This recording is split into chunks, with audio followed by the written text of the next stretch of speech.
তখন সে জানতে পারে এই ছেলের বিবাহিত জীবন আছে অলরেডি, ওই সংসারে তার একটা ছোট্ট বেবি আছে, সে ইমোশনালি ওই ছেলের সাথে খুব বেশি অ্যাটাচ ফিল করছে। তখন তারপর সে বলেছে ঠিক আছে, সে তার দ্বিতীয় স্ত্রী হয়েও থাকতে চায়।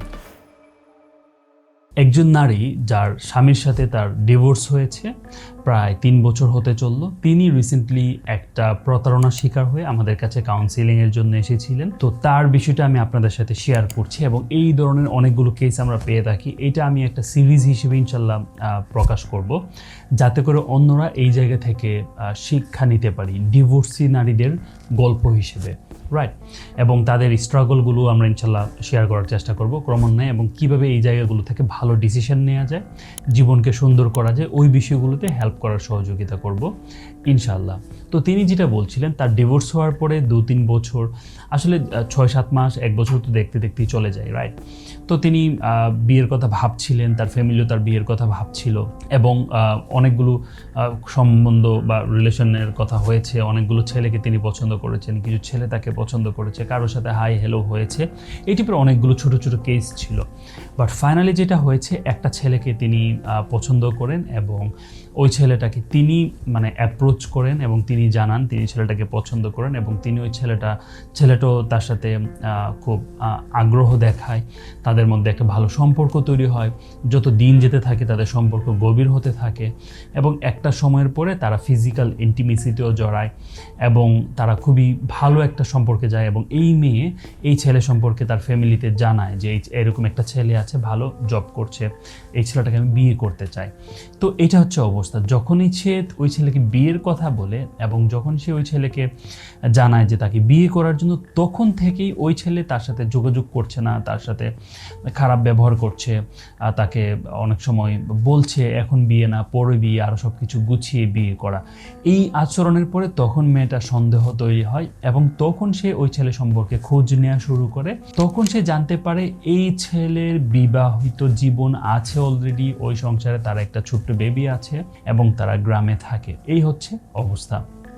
তারপরও সে যেহেতু ছেলের সাথে অনেক বেশি এগিয়ে গিয়েছে সম্পর্কে এবং সে ইমোশনালি ওই ছেলের সাথে খুব বেশি অ্যাটাচ ফিল করছে, তখন তারপর সে বলেছে ঠিক আছে, সে তার দ্বিতীয় স্ত্রী হয়েও থাকতে চায়। তখন ছেলেটা বলছে তাহলে সে বিয়ে করবে, কিন্তু পরিবারকে জানাতে পারবে না এবং তার ফ্যামিলিকে এখানে নিয়ে আসতে পারবে না, মা বাবাকে জানাতে পারবে না, সে জাস্ট বিয়ে করবে। এখন সে সিদ্ধ পরামর্শের জন্য এসেছে বিয়ে করা উচিত হবে কিনা, আবার সে ছাড়তেও পারছে না ওই ছেলেকে, আবার এত দূর চলে আসছে সম্পর্কে। এটা একটা নারী ভালো বুঝতে পারবে, যে সকল নারী এইরকম একটা সম্পর্কে জড়ায় এবং সে তার ফ্যামিলিকেও জানিয়ে ফেলেছে। এইরকম একটা ভয়ানক অবস্থা। তো এখানে প্রথমত একটা সাইকোলজিক্যাল ফ্যাক্ট আপনাদের কাছে মানে ক্লিয়ার করে রাখি, এটাকে বলা হয় sunk cost fallacy. Sunk cost fallacy হচ্ছেটা কি? আমি একটা বিজনেসে 5 লক্ষ টাকা ধরা খেয়েছি অথবা লস দিয়েছি এবং আমি চিন্তা ভাবনা করে দেখেছি এই বিজনেস থেকে আর কখনো লাভ করা সম্ভব না, এটা লসের দিকেই যাবে, এটাকে আর ম্যানেজ করে কিউর করা সম্ভব না, প্রফিটেবল করা সম্ভব না। সেই ক্ষেত্রে আমি কি করব? বুদ্ধিমান মানুষ যারা, ট্রুলি যারা স্মার্ট পিপল, তারা ভাববে না এই বিজনেসটা বাদ দিয়ে আমি অন্য জায়গায় ট্রাই করি, অন্য কিছুতে চেষ্টা করি।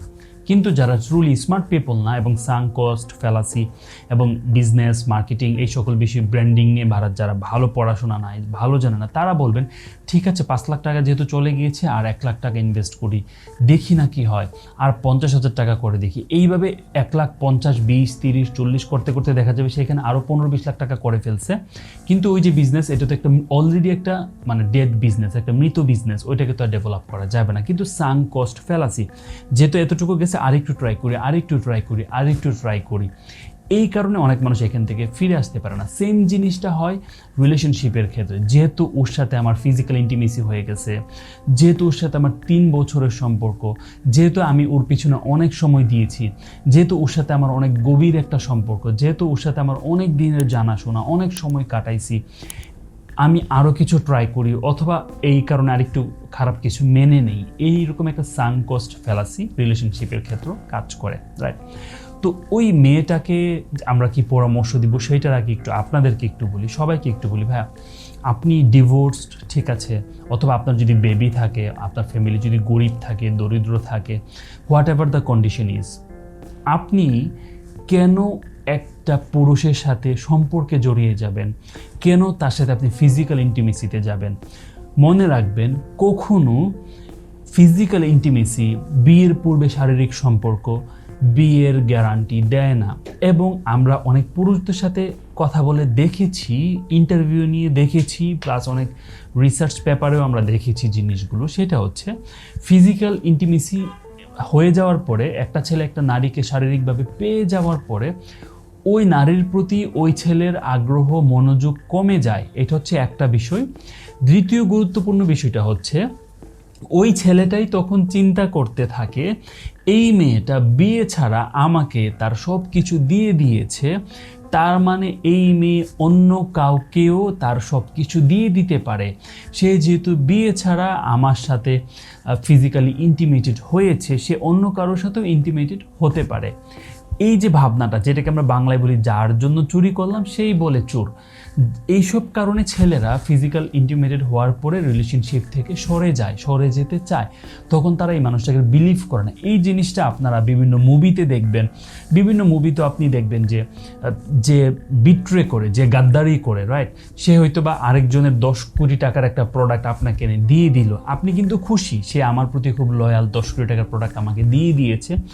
সেম টাইম সেই লোকটা ভাবে এই লোকটা একদিন আমার 20 কোটি টাকার প্রোডাক্ট অন্য কারো কাছে তুলে দিবে না, সেটার কি গ্যারান্টি আছে, রাইট?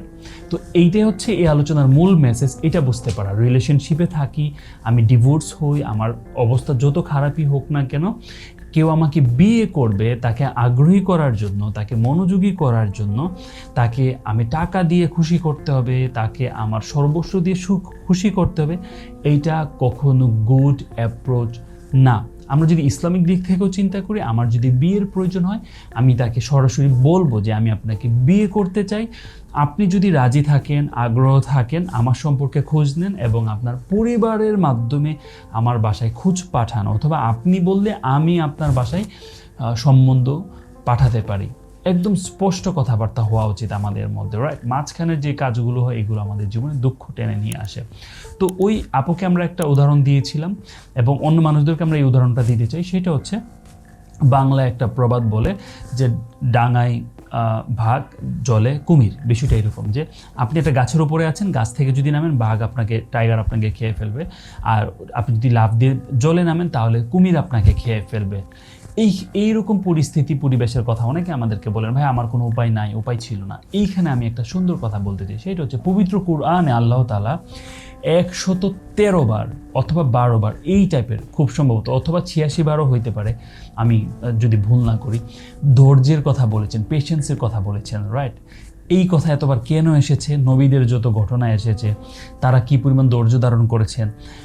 ইউসুফ আলাইহিসসালাম জেলে গিয়েছেন এবং তিনি বলেছেন এই সকল সুন্দরী নারীদের চক্রান্তের চাইতে, তাদের কাছে যাওয়ার চাইতে আমি জেলখানাকে পছন্দ করি, রাইট? রাসূল সাল্লাল্লাহু আলাইহি ওয়াসাল্লামের জীবন যদি দেখেন, সকল নবীদের জীবনী যদি দেখেন, কোরআনে যাদের ঘটনা এসেছে সবাই প্রচণ্ড ধৈর্য ধারণ করেছেন।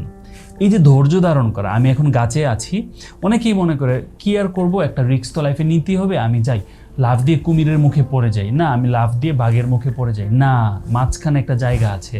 এইটা অনেকে বুঝতে পারে না, শয়তান মানুষকে ডিরেল করে ফেলে, অথবা আশেপাশে ভালো মানুষ না থাকার কারণে তারা এই পরামর্শটা পায় না। সেটা হচ্ছে আপনি ধৈর্য ধরে বসে থাকবেন ওই গাছে, যতদিন বসে থাকা যায় ওই গানে বসে থাকবেন। আপনি আল্লাহ তাআলার কাছে দোয়া করবেন, আল্লাহ তাআলার কাছে সাহায্য চাইবেন, ভালো ভালো মানুষের সাথে পরামর্শ করবেন।